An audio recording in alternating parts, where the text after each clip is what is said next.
Hola, mi nombre es María Camila Escobar Romero del grado 902 y hoy les vengo a hablar sobre la literatura desde el periodo prehispánico hasta el colonial. América. Cuando estamos hablando del periodo prehispánico, estamos haciendo referencia antes de la llegada de los europeos al continente americano. Allí se encontraban las civilizaciones mayas, aztecas e incas. Sus temas principales eran dioses y naturaleza. Sin embargo, el tema religioso es una constante en la literatura prehispánica. Estas civilizaciones eran politeístas, es decir, creaban en muchos dioses. Los aztecas, mayas e incas compartían muchas creencias, deidades y rituales comunes. Su religión estaba relacionada tanto en la tierra como en el cielo, los ritmos de las estaciones y los movimientos del sol, la luna y las estrellas. Por tanto, había similitud en los temas tratados en sus obras literarias. Géneros: épico, narraciones sobre historias, mitos, batallas, héroes, etc. Lírico, expresiones individuales, amor, cultos y naturaleza. Dramático, rituales y religiosidades. Pero ¿cómo se transmitieron? Esto fue gracias a la tradición oral, es decir, las obras fueron transmitidas de generación en generación, haciendo uso de las expresiones fónicas y gráficas. Autores y obras destacadas. El autor destacado es Nezahualcóyotl. Se destaca como representante de la literatura azteca. 36 de sus composiciones poéticas se conservan en varias colecciones de manuscritos de cantares prehispánicos. La poesía canta la primavera, las flores y la llegada de la temporada de lluvia. También contiene referencias históricas y elementos autobiográficos, especialmente lo referente a su trayectoria como guerrero. Libro destacado: El Popol Vuh. Una de las grandes piezas literarias de la literatura prehispánica maya es el Popol Vuh. Esta obra anónima, es decir, con autor desconocido, trata de explicar las ideas sobre la formación del mundo, los mitos y pensamientos del pueblo maya quiché. Su contenido tiene una intención mítica al tratar de dar respuesta al origen del universo y del hombre, pero también evidencia una intención histórica que busca conservar la tradición de las grandes familias del pueblo quiché. Encuentro entre dos mundos. Tras la caída del Imperio Romano, el Imperio Otomano pasó a tener el control territorial de las rutas de comercio. En 1492, Europa, en su intento de buscar nuevas rutas para el comercio hacia la India, encontraron un nuevo continente nunca jamás visto, lo que hoy en día se conoce como continente americano. Visión de los aborígenes hacia los europeos. Los aborígenes veían a los europeos como una tormenta que representaba el fin. La presencia europea significó derrota, devastación y pérdida de la identidad nativa. Ellos sentían un profundo desespero y pesimismo por su nueva realidad. Visión de los europeos hacia los aborígenes.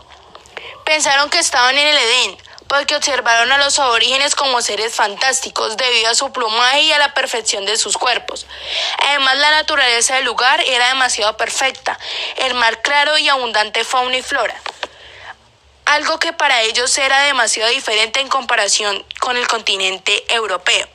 Llegaron a denominar los seres zoomorfos, es decir, mitad animales y mitad humanos, por las pieles de animales que tenían puesta.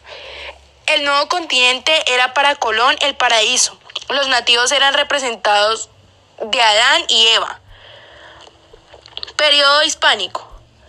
Los europeos trajeron el sistema alfabético al continente americano, ya que antes de eso los nativos se comunicaban mediante símbolos.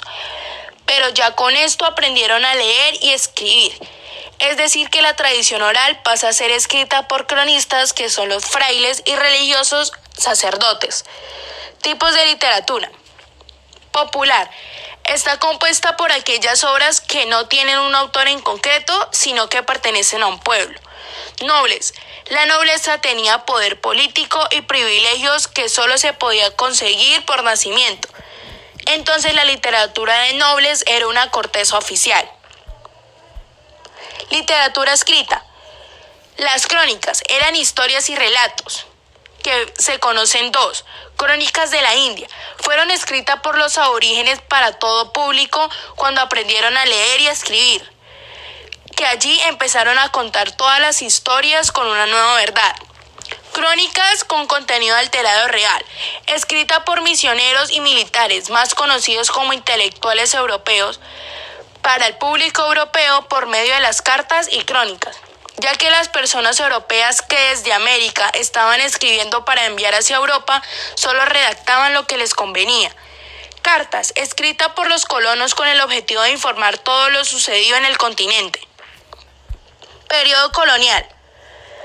Primero, comprende entre 1550 y 1810. Segundo, España consolida su poder en nuevos territorios americanos. Tercero, debido a la disminución de la población indígena, se trajeron negros del África para trabajar como esclavos. 4. Se produjo un intenso mestizaje entre indígenas, negros, blancos. 5. La economía se basó en la extracción de oro y plata y el cultivo de quina, tabaco y añil. 6. Se estableció el monopolio comercial por la que todas las actividades de compra y venta de mercancía era controlada por la corona. Características: producción colonizadora española. Segundo, influencia europea. Tercero, adaptación con la cultura americana. Cuarto, conflictos de la colonización. Movimientos literarios: las crónicas de India, el barroco, el humanismo y el neoclasicismo. Gracias.